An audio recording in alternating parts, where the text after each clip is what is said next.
Tēnā koutou katoa, nau mai haere mai. My name is Martin Dutton. I'm the manager of the Transport and Urban Systems team here at the Climate Change Commission. Thank you for joining this public webinar on how Aotearoa New Zealand should tackle climate change in the decades to come.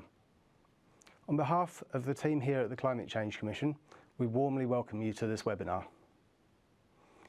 Now, in this webinar, we're going to give you a high-level overview of what the Commission is doing with three current pieces of work. You will have an opportunity to divide into individual breakout rooms later on in the evening, but before we do that, I'm going to actually hand over to our Chief Executive, Joe Hendy, to run us through a little bit about what the Commission is actually doing and what its role is in its advice to government. Kia ora, Joe. Kia ora, Martin, and tēnā koutou, everyone. It's lovely to have you come and spend your time with us this evening. Thank you very much. Our work is about, as Martin said, about climate change and New Zealand's action on climate change in years to come. And your input into our work helps us strengthen the advice that we give. So who we are, we're an independent agency. So we're independent of the government of the day, and our job is to give impartial, evidence-based advice on climate change issues. Our work program is set out in legislation. So when Parliament passed the Zero Carbon Bill back in 2019, it laid out all the pieces of work that we needed to produce to help support good decision making all the way out to 2050 and beyond in terms of our climate goals. When Parliament passed the Zero Carbon Bill, it also included not just what the work was that we were supposed to do on climate action, but also all the things that were important to consider about the climate change transition. And so all the things that were important to people along the way. So thinking about impacts on people as they change, thinking about what it means around the country, different regional impacts, thinking about intergenerational impacts and equity, considering economics, our economic circumstances, what was happening with technologies. A wide range of factors come into our advice. So while we're producing advice to help us in the climate transition, you'll also see in our work that we consider all these factors that are important along the way. So what we're here to talk to you about is our consultation. We have just opened consultation a week or so ago, and we are asking for your input and insights into three pieces of work. These three pieces of work will affect the country's actions, planning and investment decisions for the next 20 or 30 years. So we want to make sure that before we provide our advice to government, we've tested our assumptions, we've ground truthed what we've done, we've taken insights from people in all different circumstances so that our advice can be more robust, more practical, ground truths. And that means that we're giving better advice to government, and we will have a better climate transition. So what does this consultation cover? We are specifically looking at three pieces of work. First of all, we're giving advice on emissions budgets, and I'll explain in a minute what those are. And then we are also looking at our long-term targets. So what our long-term emissions reduction targets should look like out at 2050. So our work is covering budgets and targets which really guide the investments and changes that people will make over the next 20 to 30 years. How this all fits together is displayed by this pyramid here. So the first two layers of the pyramid are about our goals. The 2050 target is our guiding star. That is our longer term aspirational target of where we need to get to by 2050. Emissions budgets are caps on total emissions for the country that we're aiming to achieve over 5-year periods. The first 3 emissions budgets are already in place, and so they take us out to 2035. What we're consulting on now is what the 4th emissions budget should be, 2036 to 2040. The bottom 2 layers of the pyramid are about really how we implement and take action to achieve our goals, our collective goals that have been we set as a country. The emissions reduction plan is what the government puts in place in terms of the strategies it uses for sectors and to support people and communities to transition. And that then leads to the individual policies that government will put in place to incentivise change, to reduce barriers to change, to put in place the infrastructure to unlock the innovation that's needed to help individuals, businesses, communities, people across the country to take the actions that are needed to take us along to our long-term goals. Now, the Commission, as I said, we're consulting at the moment on the top 2 layers of the pyramid. We also, though, regularly provide advice around what should be in the emissions reduction plan. The job of government is to make the decisions. So they are the ones who set what the 2050 target should be, and they also set the emissions budgets. They decide on the emissions reduction plan, and they put in place the detailed policies. We gave advice at the end of last year around what the next emissions reduction plan should be. This time round now, we're looking at what our long-term goals should be.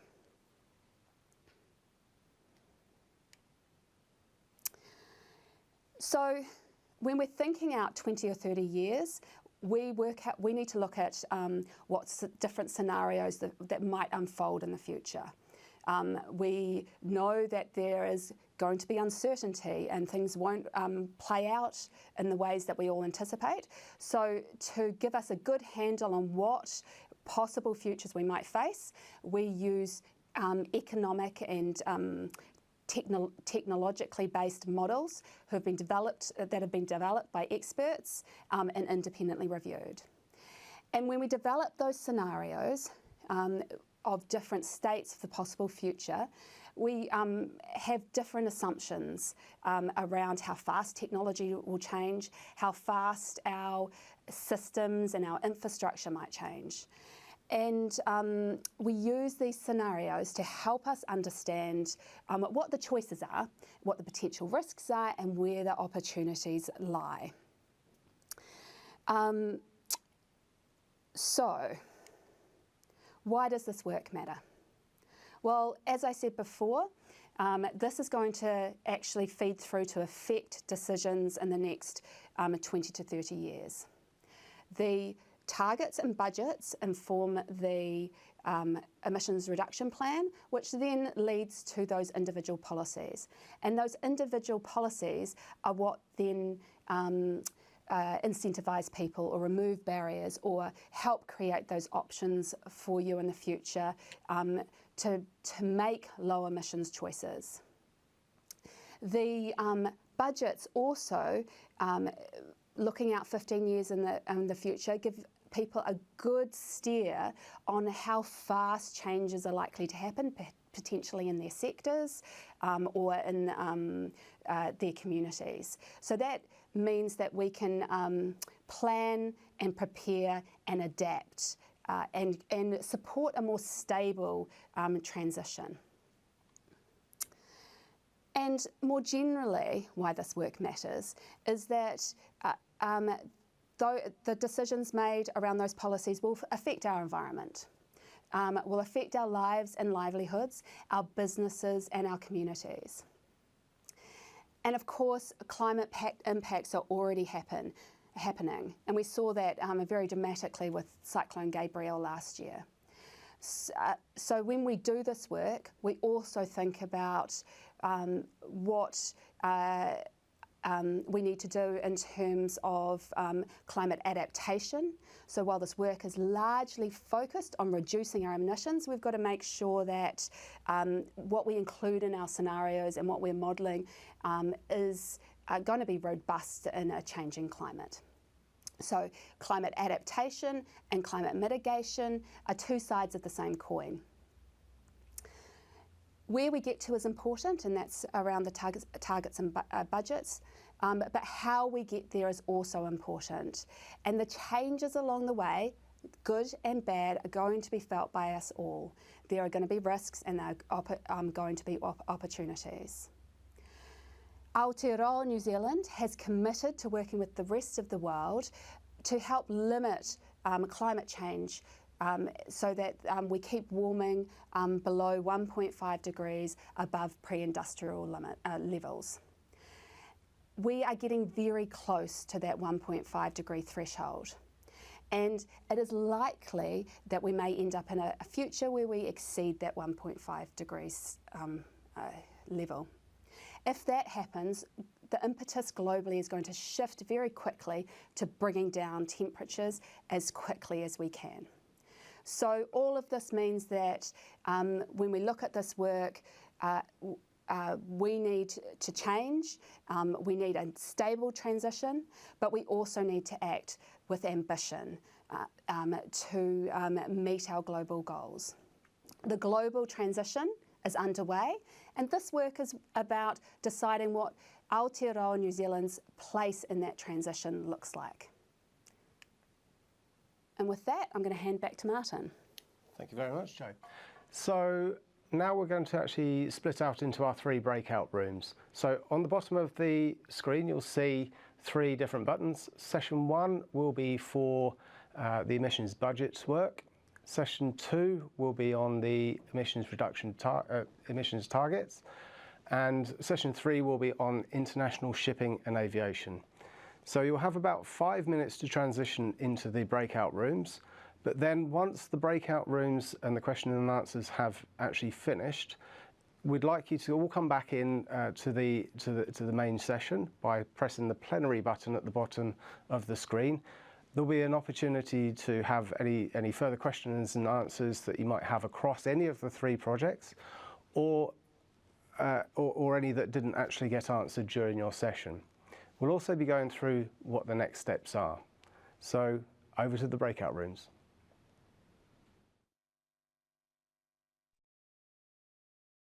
All right, good evening, everyone. Thank you for joining the breakout session today on the 4th emissions budget.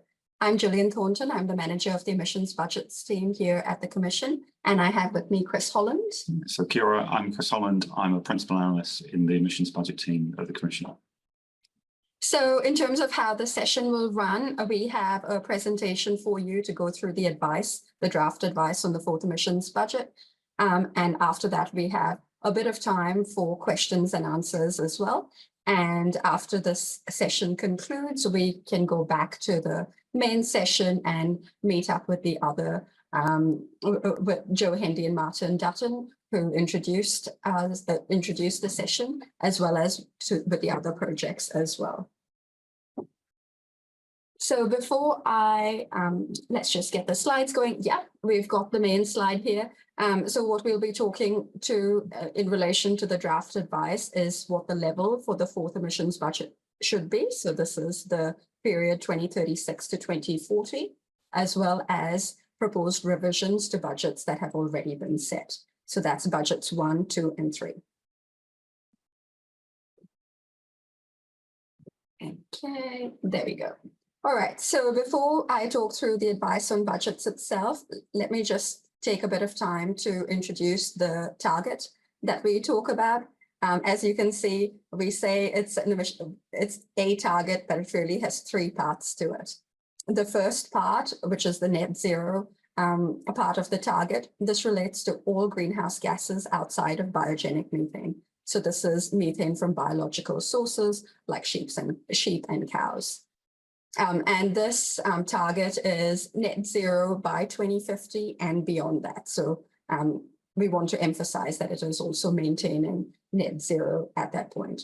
One of the points I want to note over there, when we talk about net, this is gross emissions, so emissions which are released into the atmosphere, subtracting removals through sequestration by forestry.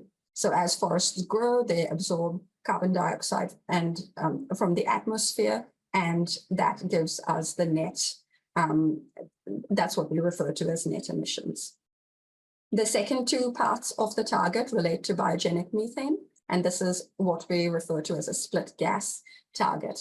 And so there is a target in 2030 as well as in 2050 relating to it.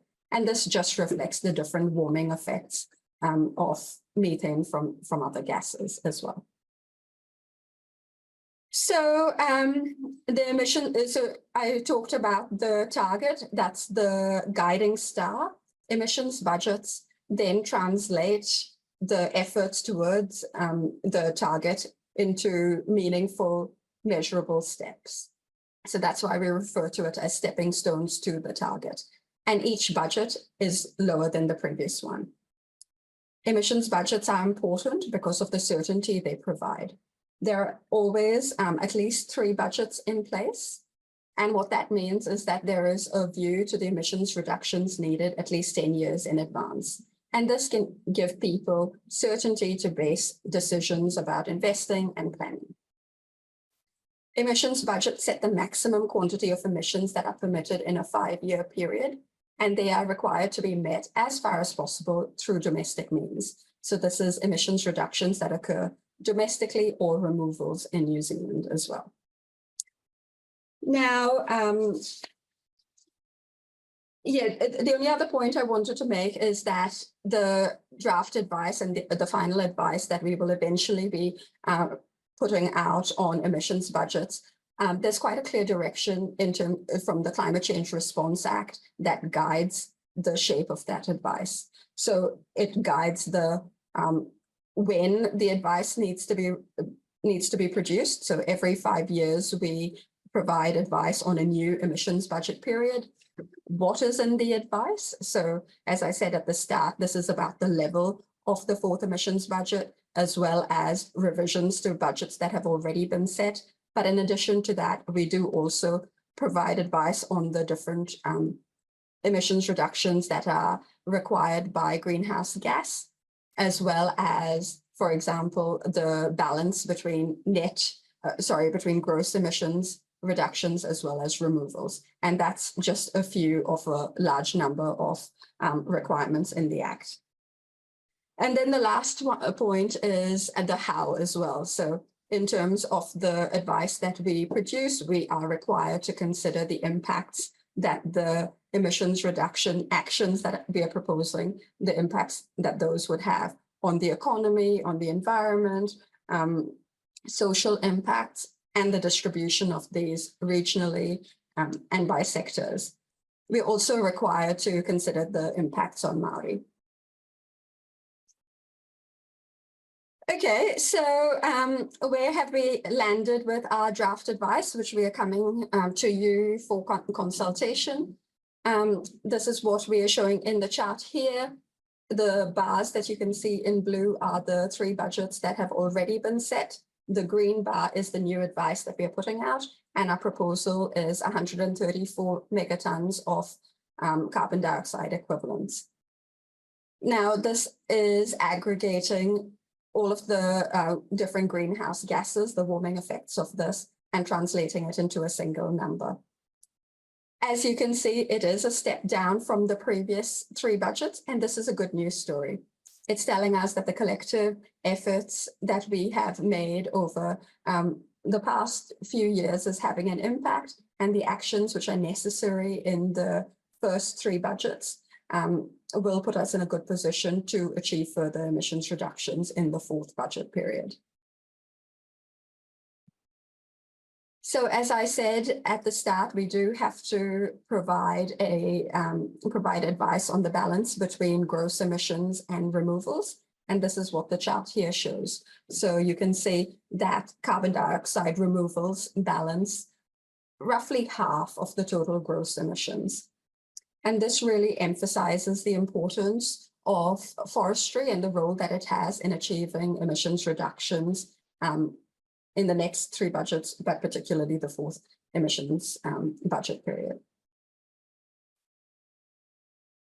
Okay, so now this chart shows you the reductions by sector that are implied in our modeling to get from the 3rd emissions budget period to the 4th. And before I actually talk to this chart, I just want to explain what I mean when we say it's implicit in our modeling and what our modeling actually is. So as you can imagine, there are a whole number of paths that can get us from now to the 2050 target. We've modeled some of these possibilities as scenarios, and you'll see that in our draft advice. And essentially what those are just different paths based on different sets of assumptions, and it translates that into the different emissions reduction outcomes in different states of the world. So high technology, high systems change is one example, going down to low technology, low systems change. So those are the different ends in terms of the range in terms of ambition. Now, the demonstration path is one possible path. It's not a central forecast, but what it is a credible, internally consistent path. So it's saying if you have a particular set of assumptions across all of the different sectors, how does that pan out? And that's what this chart is showing us, what the assumptions mean. So what we are seeing here is that the biggest reductions implied by our modeling are in the transport sector, energy sector, as well as agriculture. And these reductions are based on our assessment of the emission reductions that are possible in those sectors. So for transport, further electrification of transport is necessary. And our assumptions around that are that all new light vehicles entering the fleet will be electric by 2040, and almost all new trucks would also be heavy vehicles, would also be electric by this time. But electrification by itself would not be sufficient, and there is also additional need for active transport, so cycling and walking, as well as increased use of public transport and reducing the amount of travel demand in aggregate. For agriculture, methane reducing technologies are important, and we assume that these are adopted from 2035 onwards. We have also included low methane breeding for dairy cows from 2029, with peak adoption by 2037. And for the energy and industry sectors, it's decarbonization of process heat that is particularly important in the 4th emissions budget period. And this comes in the form of increased use of the electric arc furnace for steel production, as well as switching fuel use away from coal for cement production, as well as in low and medium temperature process heat. All right. Okay, so the point I wanted to make here is that achieving the emissions budget in the way that we have modeled in the demonstration path can bring overall net benefits to the economy as a whole. So what our modeling shows is when you project GDP, we see that the economy would continue to grow through the transition, and the level would be 0.5% lower in 2040 than a reference scenario, which includes government policy as at 1 July 2023. So that's the counterfactual that we are looking at the impacts against. But what GDP misses, and it's really important to emphasize this, is the other benefits from emissions reductions. So things like improved air quality, warmer and healthier homes, health benefits from active transport. For the first time, we have been able to quantify the health benefits from particularly reduced air pollution from lower transport emissions, and these are sizable. the modeling that we have done shows that the benefits are in the magnitude of 2.7 billion per year in the fourth emissions budget period. Okay, so the second part to the draft advice is looking back on emissions budgets that have already been set and assessing whether there is a need for revising those. Now, there are only two reasons why we can revise budgets, and this is if there have been changes in how emissions are reported or measured, so those are the methodological changes, or if there have been significant changes in the basis of what emissions budgets were set. So a good way of thinking about this is if we know now what we knew when the emissions budgets were initially set, would we be setting the same budget or a different budget? So that's the exercise that we are doing in relation to significant changes. It's really important that we are able to revise budgets that are in place because of the timeframes that we are working to.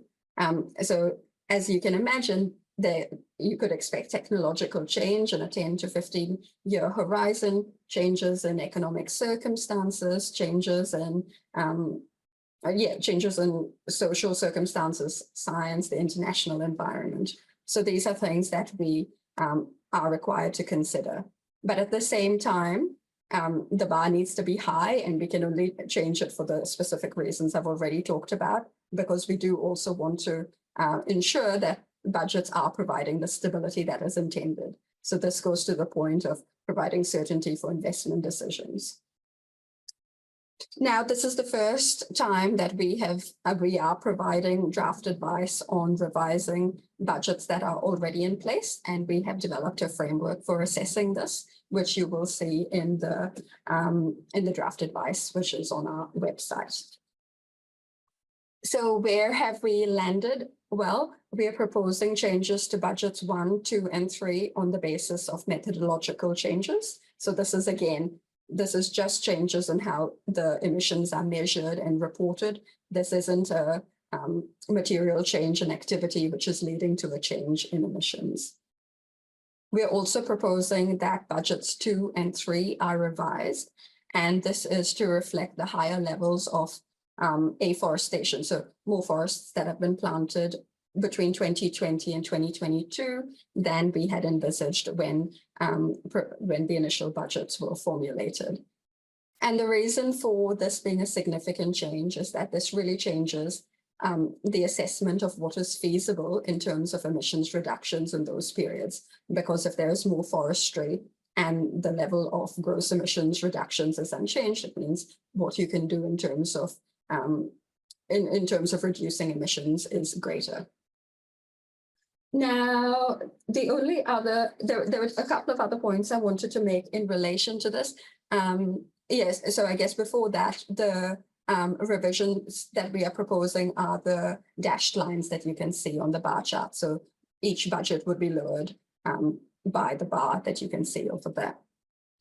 Yeah, so the last couple of points that I wanted to make before we move into Q&A. The first is that we are partway through budget 1. So there is a very high bar for making changes to the first emissions budget, and the Minister of Climate Change can only make a change if they deem that to have been exceptional circumstances that have occurred. And the final point is that this advice is based on the greenhouse gas inventory from last year. Today, is it today? Yeah. There was the new inventory that was released, and we will be updating our advice for this between now and the end of the year. So that's all in terms of the presentation. I'm interested in your questions. I think we are a small group, so if you could just raise your hand if you have a question, we can go to you from there. Thank you. Oh, welcome everyone. This is the workshop where we dig into the 2050 target.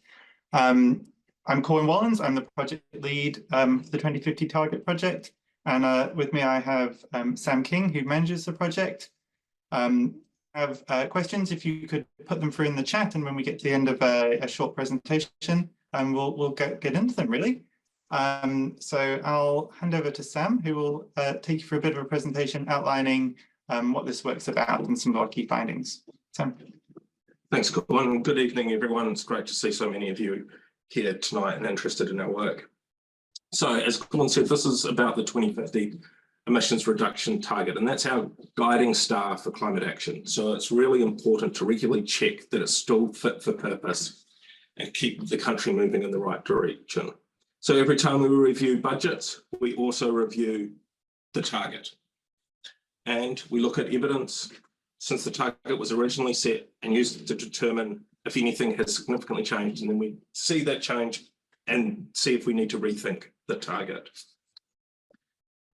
And that's what this report covers. So it covers our context and our approach, our assessment of the 2050 target's contribution, what significant changes since the target was set in 2019 and what those impacts of change might be. So I'm going to start with what our current target is. You might be familiar with this, you might not, but I think it's an important place to start. And the thing I want to point out is that it's got three components. The first component requires reduced emissions of all greenhouse gases other than biogenic methane to net zero by 2050 and every year thereafter. That's often referred to as the net zero component. Then the other two components relate to biogenic methane. And you can see what they are there on the screen. This is often referred to as a split gas target, as it targets separate gases differently. And the reason it does that is that different gases contribute different amounts of warming over different time periods. So methane is a very intense but short-lived greenhouse gas, and carbon dioxide is relatively long-lived. And New Zealand has a very high ratio of biogenic methane relative to other GHGs, that's other greenhouse gases, compared to other countries. And that's what's reflected in this split gas target.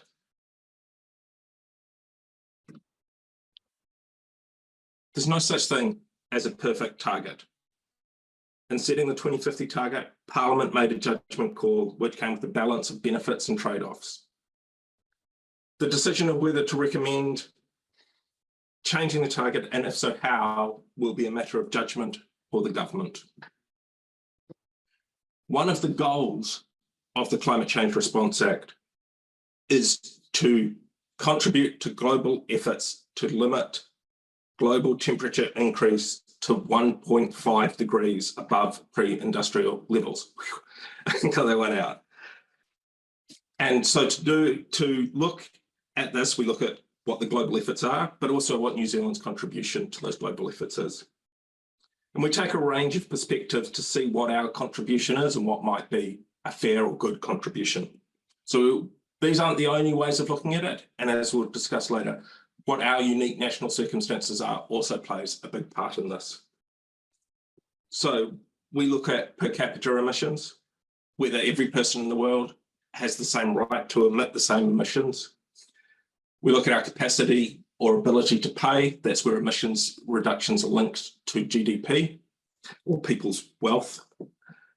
We look at responsibility, whether countries take responsibility for their previous emissions. And we look at the need for sustainable development. Their basic needs in large parts of the world need to be met before thinking about reductions in greenhouse gases.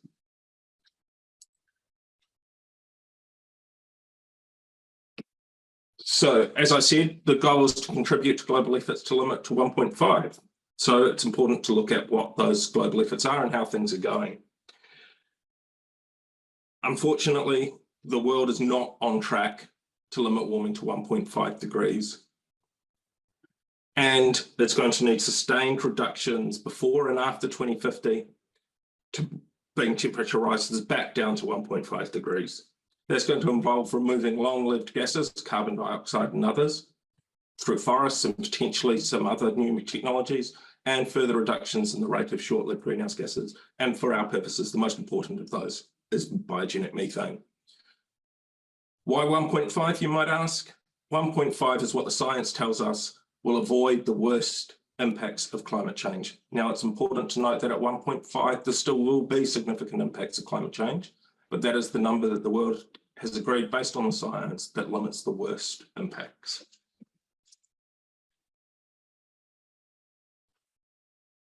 So I find this graph quite interesting and is a useful way to look at what the warming from New Zealand's emissions has been. Before I talk about it though, I just want to note a couple of caveats. This graph excludes deforestation pre-1990 and just looks at our emissions. If deforestation pre-1990 was included, it would be significantly higher. And also the path to 2050 and beyond is set by one possible emissions pathway, but it's one that just meets our target. So this can be used to gain really good insight about a path forward in the warming impact from meeting our target. So you can see that warming is mainly from methane, carbon dioxide, and nitrous oxide. Most warming comes from methane emissions. Warming peaks at 0.003 degrees Celsius sometime in the 2030s and declines a little from there. Another way of saying that, it's about 3 millidegrees. Now you might think that's an incredibly small number, but New Zealand's a small place, and if everyone in if everyone in the world contributed to global warming at the same rate as New Zealand, temperature would peak at about 5 degrees and decline to about 4.3 degrees by 2100. Those are catastrophic levels of climate change. And you can see that's represented by the dashed line on this graph, which represents that if everyone in the world had the same access or budget of the remaining emissions that would take us to a 1.5 path, that's how much would be New Zealand's share.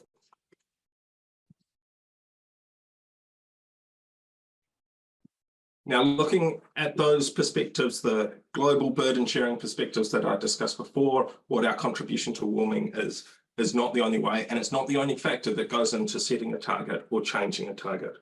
It's really important to think about what New Zealand's national circumstances are. What are the things that make New Zealand unique? What are the things that we need to think about to adjust those things from a New Zealand perspective? And what the impacts of various different ways of targets are. How hard and how fast we go will have a range of different impacts, both positive and negative. And we need to think about all of those things. And that's one of the reasons we're reaching out for consultation now.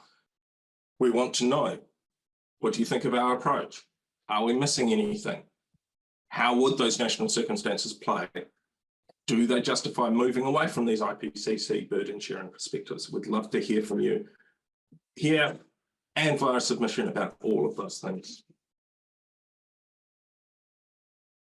So I'll now go on to sort of the main course, looking at what's changed since 2019. Now, if you just bear me a moment, it's important to lay out the process.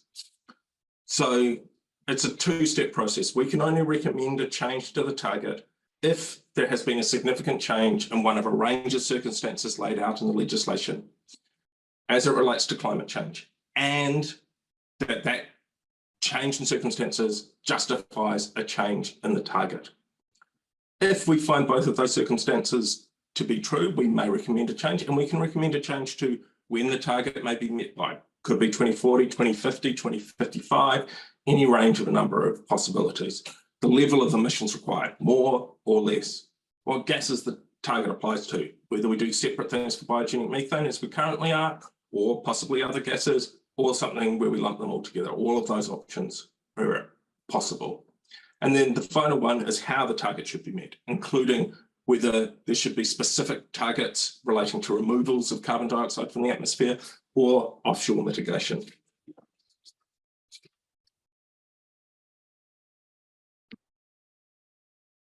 So significant change, as I just discussed in that last slide, is a really important part of this process.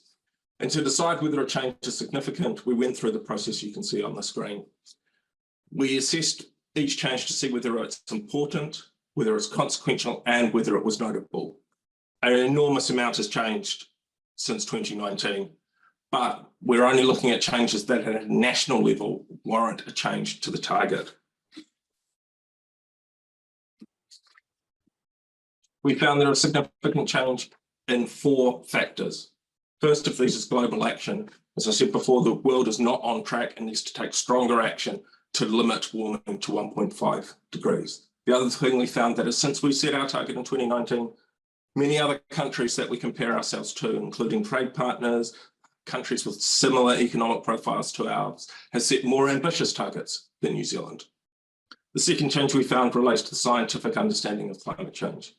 The impacts of climate change will now be felt at lower temperatures previously. So in other words, things are going to be getting worse.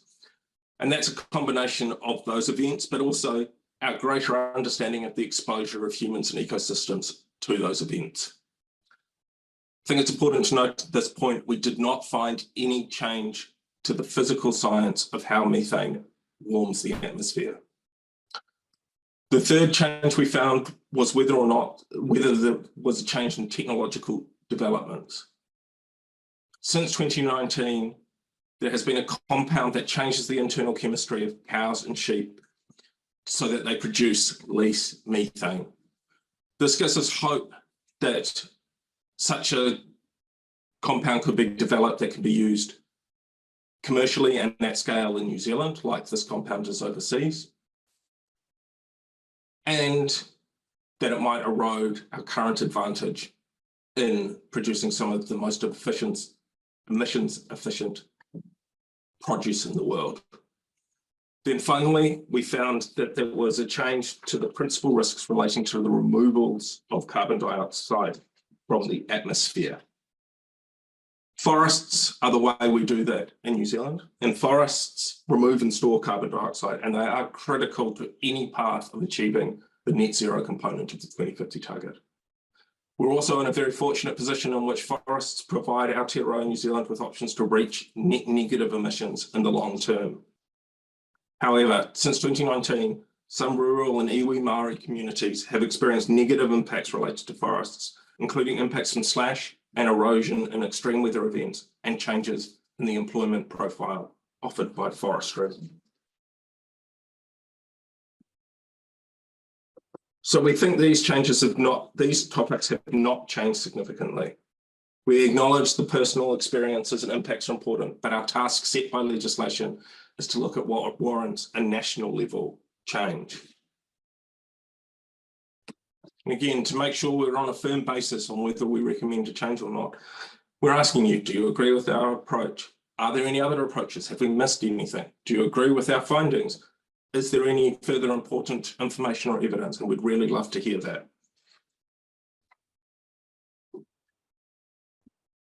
Our preliminary findings so far are that we have found a clear direction of change. Now, it's important to note, we have not yet identified what a target change could be or whether a target change to the target is justified. And the reason we did that is before we identify a target change, we need to make sure that the foundational basis from which we move is solid. And to do that, we need your feedback to ensure our analysis is robust and we've correctly identified all of the impacts.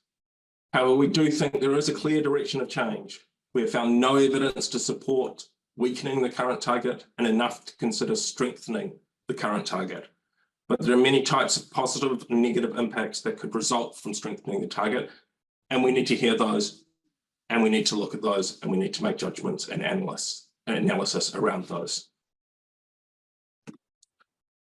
So we're again asking you, if we've found significant change, does it justify amending the target? If changes to the target are justified, what should those targets be? Is there anything in particular you want us to think about or point out to the government? And with that, I'll open it up to take questions. Okay, good evening. So we are reviewing whether emissions from international shipping and aviation should be included in New Zealand's emission reduction target, and if so, how? So we've distilled it down into 3 key things for you to as a takeaway. Now, there's lots of detail to come, but here's the crux of it. Number 1 is whether and how. So this is really important. We need to decide whether we should be advising the government to include emissions from international shipping and aviation, or whether we should not do that. And in order to do that, we need to obviously work out how.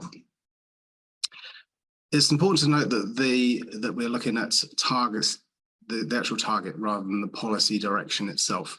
And this is quite important to understand, because we don't go necessarily into the policy itself, because there are numerous different ways to actually achieve that. And it's also important to understand that, for us to understand that New Zealand is dependent on international shipping and aviation. So we really have to take into consideration some of these important factors. So before I run you through some of the detail about how we got to this point, I wanted to give you a brief outline about why you should be interested in it. So the problem is that shipping and aviation both contribute to the country's total emissions profile. And whilst domestic emissions from domestic shipping and aviation are included in the 2050 target, those emissions from international shipping and aviation are not. So what is the issue with that? Well, these emissions to and from New Zealand are significant, and they're also growing as well. And that's despite us as a nation trying to reduce the amount of emissions that we're creating. Now, whether we include international shipping and aviation within the 2050 target or not, there are going to be consequences for people within Aotearoa New Zealand. Now, these will actually differ from person to person, depending on a range of factors, really, from where you live to where you derive your income from, your age, and even the importance you place on things like future generation and the environment. So there are some solutions. So global action from the likes of the International Maritime Organization and the International Civil Aviation Organization will cause change to international shipping and aviation.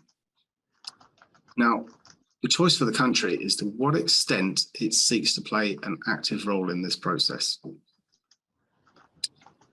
Now, it's really interesting, actually, the role of technology. We've seen a couple of real-time examples this week of technology playing out in the media. So Air New Zealand has publicly announced 9 million litres, or the purchase of 9 million litres of sustainable aviation fuel by the end of 2024, which is a significant milestone. And now, even yesterday, I think it was, there was the introduction of the all-electric cargo flight from Wellington to Marlborough, starting in 2026. Now, you might say that these are small steps, and they are, but each of the journeys needs to start with small steps. And I'm not saying that the all-electric cargo flight will transition into an international scalable model, but these are technological changes that are advancing in the shipping and aviation industry. So our analysis suggests that there will be impacts and opportunities, whichever option is actually chosen. For example, the alternative fuels can have both environmental and health benefits, but they are currently more expensive than, say, jet fuel. If we include international shipping and aviation within the 2050 target, there could be new opportunities for emerging industries. For example, making sustainable aviation fuel from, the woody biomass that we've got in New Zealand. But it's not just about what we think. We really want to hear from people on the ground, people like yourselves, about whether we have got our analysis right. Now, please don't think that this is the sum total about what we've thought about. These are just one or two examples that we've picked out from the real world. So, in terms of the Climate Change Response Act, that actually requires us to review whether emissions from international shipping and aviation should be included within the 2050 target. And the important bit is, and if so, how? Now, this advice is due to the Minister of Climate Change by the end of 2024. And as part of this work, we're required to consider the purpose of the Act, in particular, creating a framework for clear and stable climate change policy. There's a number of other things that we need to consider specifically as well as part of Section 5M. And that's things like the scientific evidence, the technological advancement, the economic, the social and the environmental impacts, the effects on iwi Māori, and also what other countries that are signed up to the Paris Agreement are also doing in this space.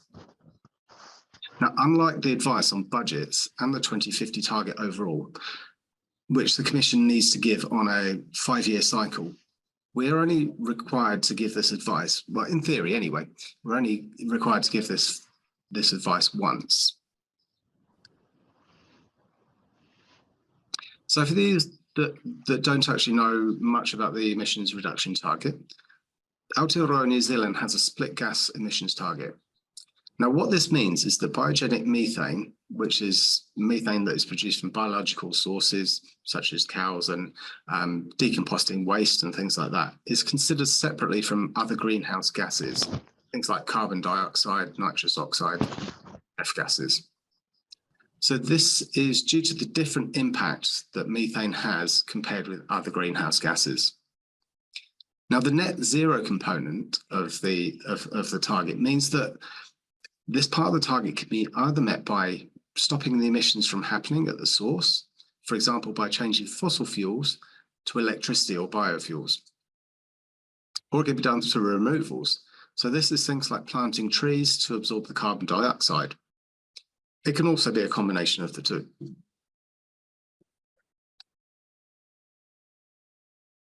So why is that important?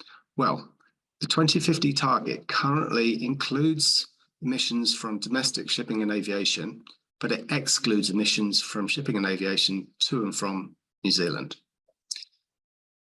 As I've mentioned before, our two questions are intertwined. So considering whether we include the emissions within the target or our advice to the government also requires us to consider how we would include those. And we will run through those a little bit in a short while. So we aren't recommending the specific policies that could enable us to meet the target. And that will be the choice for the government if it decides to include the emissions from international shipping and aviation within the target itself. We realise that there are numerous different ways to achieve this. So just to reiterate, our role is to give independent, impartial advice. We're interested in your feedback to help us shape our advice that we put to the government. This is why we're considering early consultation on this and providing a range of options so that you can see the homework that we've done and you can critique it as much as you like.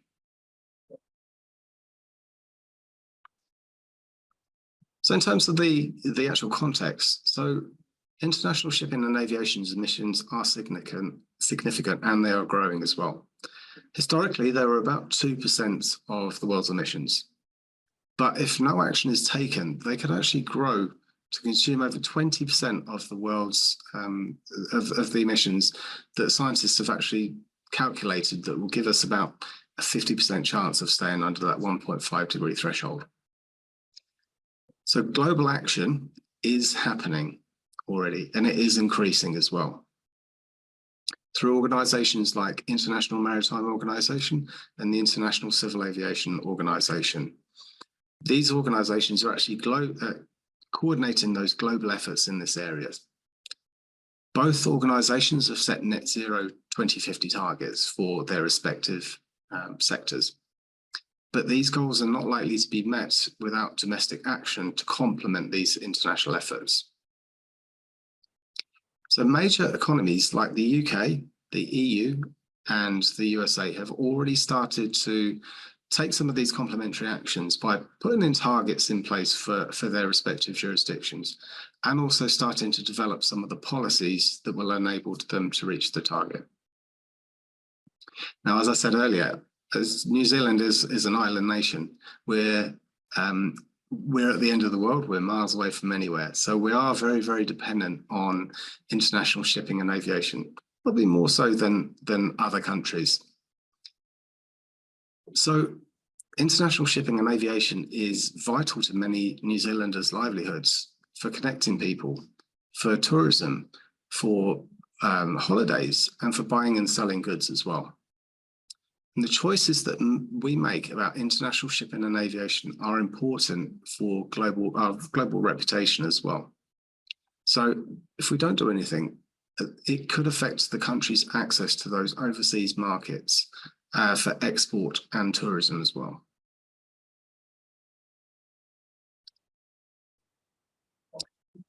So onto the nuts and bolts about what we're actually consulting. Now, the first question, and probably the largest one to answer overall, is should we include international shipping and aviation within the emissions reduction target? So there are actually three options that we're seeking information on, or we're seeking feedback on.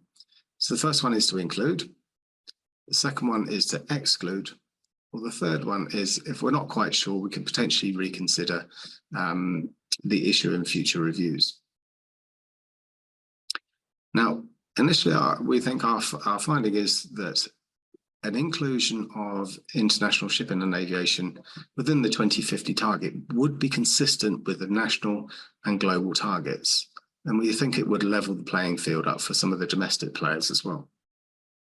It would also align with our commitment to the Paris Agreement to pursue efforts to limit climate change warming to 1.5 degrees Celsius. However, as I've said all along, making this decision required determining how these emissions would be considered and the potential impacts of that.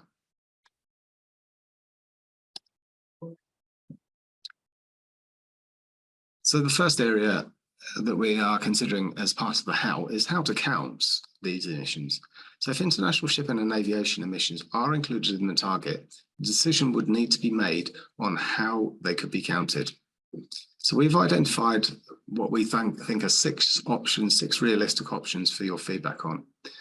So the first one is refueling. So this is essentially the fuel that is sold in this country and used for either shipping or aviation purposes. We've got fuel use to and from the next port for a specified travel leg. There's the fuel use to and from the final port for the entire journey. There's fuel use within the exclusive economic zone. There's the share of global emissions, and there's also fuels used by operators based in the country. Now, each of these has its own implications and consequences, pros and cons, if you like. So we would like everybody to go into the document and really kind of consider those pros and cons, the implications and the consequences, and come back to us with their thoughts. Now, our initial analysis is that refueling and an estimate of emissions to and from the next port could be appropriate measures to actually use. So if we took a metric for the to and from next port and said a 50% share, this is consistent with what is used in the EU. So ships traveling between the EU and Aotearoa and New Zealand would be used in this approach.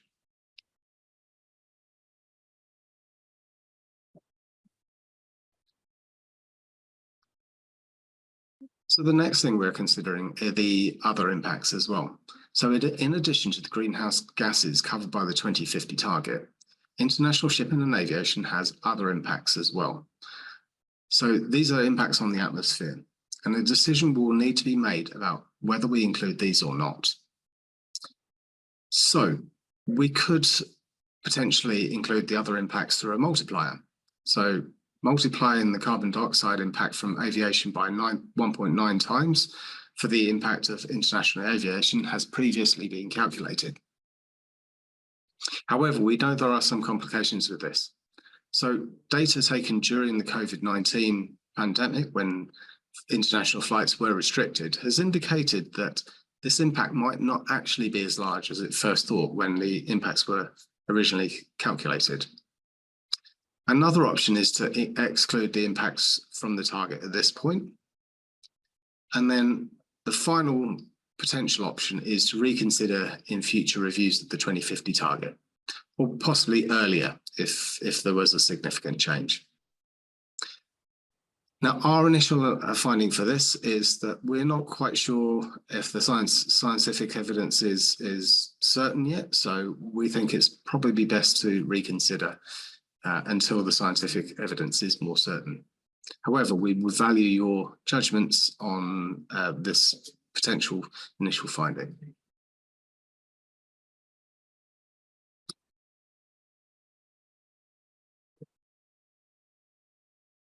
Now, the next thing is the structure of a target. So if international shipping and aviation emissions are added to the 2050 target, a decision will also need to be made about where they are added, whether it's to the net zero component of the target or a separate target in itself. So we've identified 4 options for this, which we are seeking your feedback on. So the first option is to actually include emissions from international shipping and aviation within the net zero component of the target. The second option is to seek gross reductions for international shipping and aviation. And the third option is to actually seek 2 new components seeking gross reductions for international shipping and aviation separately. So a different target for shipping and a different target for aviation, which will give a little bit more flexibility. And then the final one is very similar to option 3, but with the addition of allowing these sectors to actually offset their emissions as well. So our initial analysis is that either inclusion of these emissions within the net zero target, net zero component of the 2050 target, or having a separate gross target could be effective target structures.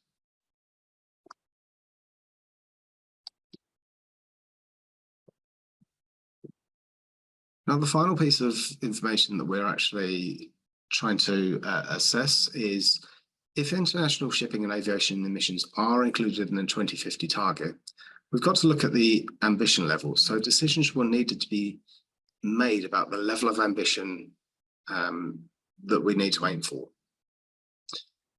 So there are a range of levels of reduction that are possible, and different global models have put different gross emission reductions possible for shipping of up to 91%, and for aviation up to 65%. And that's accounting for emissions involved in the production of their fuels as well. So if not accounting for emissions involved in producing fuels, those reductions could be up to 100% if full adoption of alternatives are actually achieved. So we've not put out any options for this one, but we are seeking your feedback on what level of ambition you think is most appropriate for Aotearoa New Zealand to aim for. So that concludes the actual presentation itself.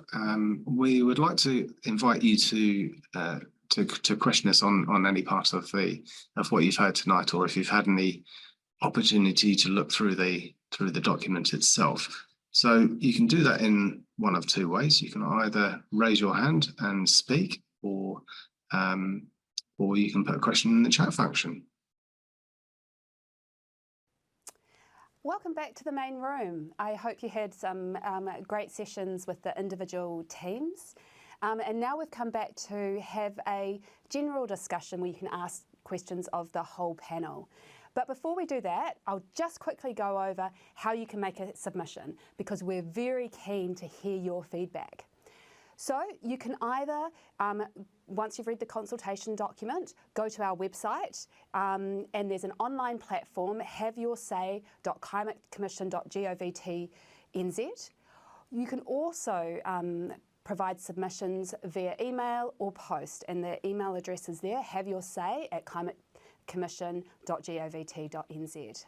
And we're open for receiving submissions until the end of Friday, the 31st of May 2024.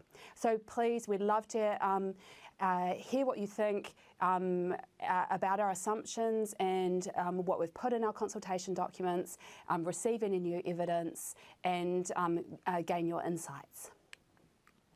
What will happen after consultation closes is that we'll go through each of the consultation submissions, consider them, and then review our advice and strengthen it based on what we learn from the submission process, and finalise our work to hand it over to the government at the end of the year, so before December 31st, the end of this year.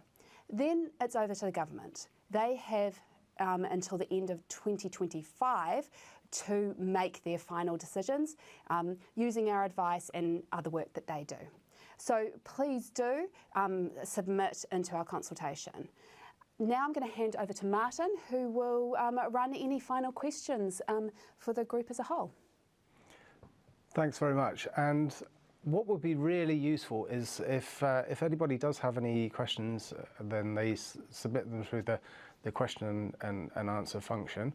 If you could put your name and your organisation, if that's appropriate, on it, because it will just help us frame the actual answer to the question. So we're just waiting for the questions to start coming through, and just a reminder that you can ask us questions about any one of the 3 projects, not necessarily just the session that you're in. So if you've got a question on either the emissions budgets, the emissions targets, or the international shipping and aviation, now is the time that we've got now to actually answer them. So the first question that we've had before is, and it's one that we've been asked a few times now, is what the role of trees have in the transition to a low emissions economy. And maybe we'll start with Jo for that one, please. Yeah, sure. Trees, of course, help by removing carbon dioxide from the atmosphere. And while it's important that we focus on reducing emissions when they're produced in the first place, it's that trees also have an important role to play in helping us lower the levels of carbon dioxide in the atmosphere. So trees and forestry is going to be an essential part of our transition.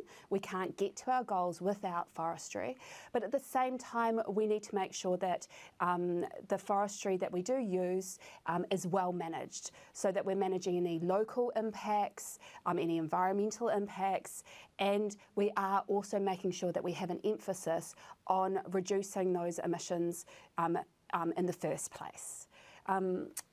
Sam, do you want to add anything to that? Yeah, thanks, Jo. A couple of things I'd like to add. The first of which is that we found in the Targets project that there has been a significant change since 2019 in terms of people's attitudes to forestry.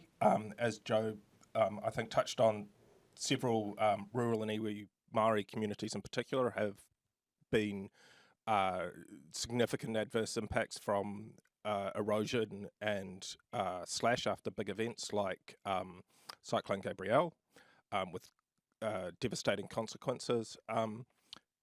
And a lot of rural communities are quite concerned about the changing employment profile of as the land transitions from one type of land use into forestry.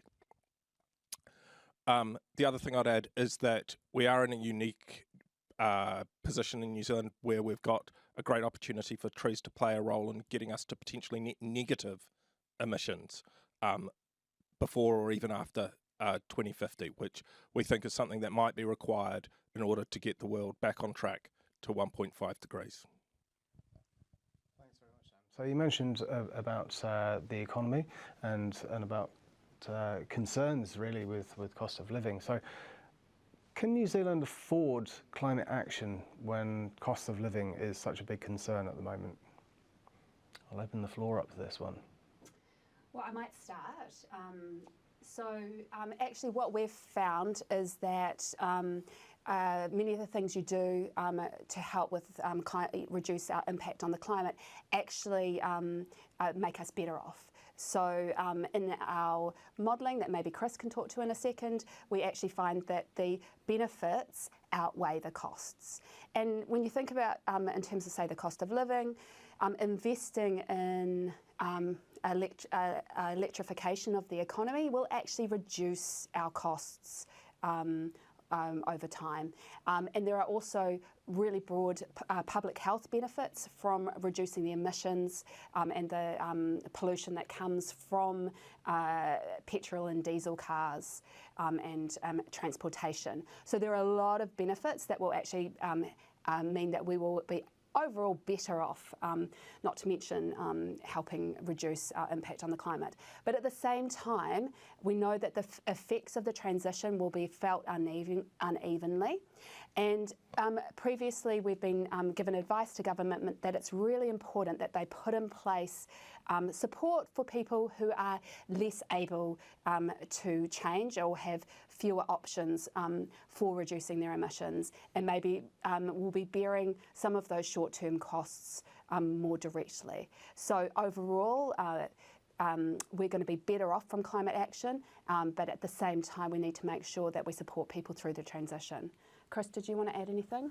Yeah, just to say that this is really important when we look at emissions budgets. We need to look at what the potential impacts are of the budgets in order to meet that 2050 target. And just as Joe said, our analysis and our modelling is showing that there are benefits from taking action and investing in lower emissions technologies, but that does come with some upfront costs that have to be incurred at the start, where you start to have to invest in new technologies and new equipment.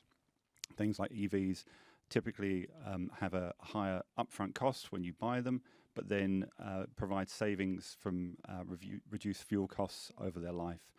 So it's really important for us to kind of take that transition into account when we give our advice. So recognizing that there might be a case to be made for taking action now, which even though we're having, even though we've seen high inflation in the last couple of years, the sooner we act on some of these opportunities, the sooner we start to get the benefits of savings down the road. Thanks very much. And just a reminder that we'd encourage you to submit your questions through the question and answer function of the Zoom. So there is another question that's come in. It says, I note that the carbon price for the demonstration path in the energy market modelling is lower than in the previous demonstration path work. Has there been a change in marginal cost of abatement or just related to wider impacts of forestry? I might take that one. Yeah, so let me just start by explaining how emissions values, or we call them emissions values, but it's essentially kind of the price on emissions works. One of the challenges we have is trying to understand what the cost of some of these actions might be, and that's we take try to distinguish between the cost of those actions versus the price that we might see in the emissions trading scheme, the carbon price that we're used to dealing with. For this work, we've used the government's emissions values, which I think get to around $230 a tonne by 2050. That's slightly lower than the values which we used in our previous pieces of advice. We chose that to be consistent with the way government has chosen to use those values. So it's not reflecting a change in the abatement costs. What's interesting is a lot of our work, we don't have really good evidence around the costs of abatement or how people might adjust their behaviour.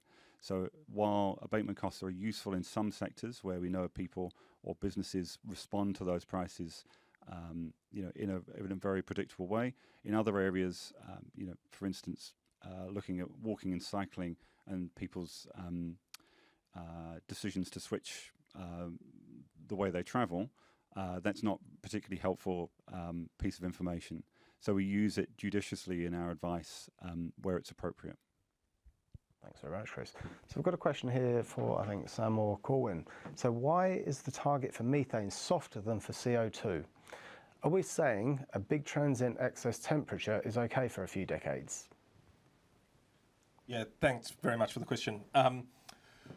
There's no such thing as a perfect target. All targets, and whether we consider a change to the target, it's going to be a matter of judgment, and it needs to incorporate a lot of factors. And you'll see in the report that methane contributes a significant amount to Aotearoa's contribution to global warming.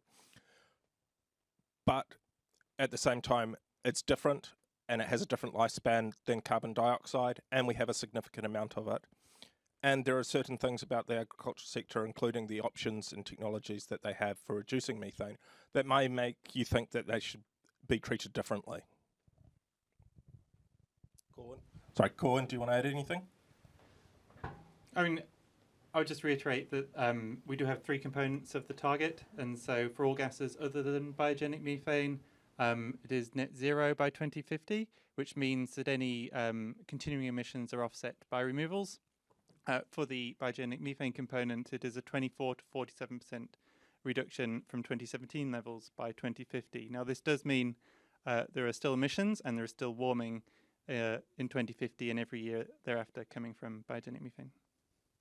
I wonder if I just add to that, just at a more general level, of course, methane is a powerful gas, but it's shorter lived.